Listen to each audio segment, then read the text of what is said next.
Now that it's been closer to 2 months since the M2 iPad Pro came out, and we finally have some software that can actually utilize its power, is it worth spending the extra money for the M2 version?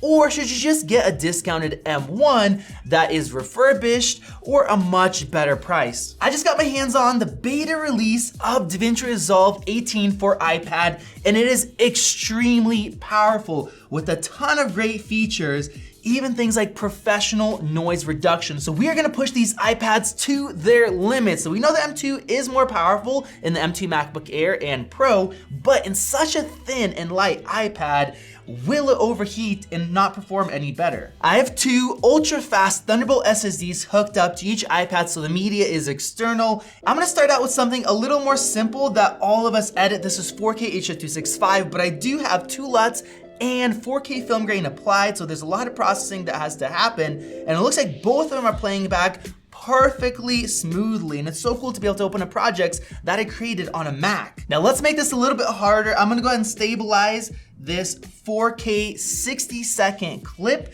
This is gonna use all the graphics that are available, and look at that, the M2 chip is flying. Right now it is almost done, bam. And the M1 was roughly at 60%, almost twice as fast, but of course it hasn't heated up yet. And now let's go ahead and do an export test. I'm gonna use H.265, a master file, so this is 10-bit. Let's put that on the iPad and let's see how long these take. Bam, we are off. I'm gonna start my timer right here. And look at that, they are actually exporting basically the same speed. We have 82 frames per second, 82. And look at that, the M1 is going at 83, 84 there. Actually saw it hit 85, but they got done at the same time, taking 1 minute, 28 seconds, lightning fast. Now the crazy thing is that we can actually play back BlackMagic RAW on an iPad, and we can adjust all of the settings. For example, I'm changing the ISO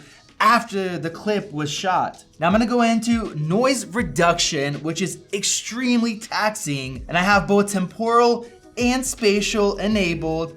Let's go ahead and hit play on here. And as you guys might be able to see, we do have some differences. On the M1 version, we're running at 2 to 3 frames per second compared to 3 to 4, which is roughly 25% better. Now, of course, if we weren't doing this much noise reduction, the frames per second would be higher, but we are seeing some better graphics performance. Now, I am gonna go all the way up to 8K, but first, this is 6K BlackMagic RAW footage, and it looks like both of them are handling well, even though these are color graded with different effects. We're not seeing any sort of differences. Now I'm gonna go ahead and skim through this here, and we'll see, does one of them look any smoother than the other? And no. To me, both of these are super smooth. So far, the M1 iPad seems to be like a winner if you can save some money on this thing. But now let me go ahead and hit export one more time. We're gonna oversample this into a 4K timeline, so it's gonna reduce noise and give us more sharpness. And we are off. Oh my goodness, guys, right away, look at that difference here. We have 28 seconds left compared to 45. Wow, here we're going at 41 frames per second compared to 28. That seems to be slowing. Now this is only a 1-minute project, but both of these are flying through. But with the extra processing that needs to happen with the 6K, the M2 chip, bam, it is done. And the M1 chip is also done. Both did this faster than real time. We have 52 seconds for the M1 and 36 for the M2. So we're starting to see a difference if you're working with tougher footage. But now let's go ahead and open up some 8K ProRes footage. Bam, we are off. As you guys see, there's 4 streams of 4K ProRes 422. We have some slow motion footage that was slowed down from 4K 120 ProRes in here. And both of them seem to be playing back perfectly fine. I'm gonna go into the color tab here. We have no issues whatsoever, both perfectly 24 frames per second. Now, when Apple announced the M2 chip, they showed off that it has ProRes decoders and encoders, which is really helpful. So now what I'm gonna do is I'm gonna go ahead and hit export, and we are gonna select ProRes because yes, you can't export that way. Bam, we are off, and look at that, under a minute on the M2 compared to the M1, which is much slower. And the M2 took 1 minute and 1 second, whereas the M1 ended up slowing down and throttling because it's using a lot of CPU and GPU, not those encoders. And now it's settled in at 5 frames per second, but it's gonna take another 11 minutes and 30 seconds.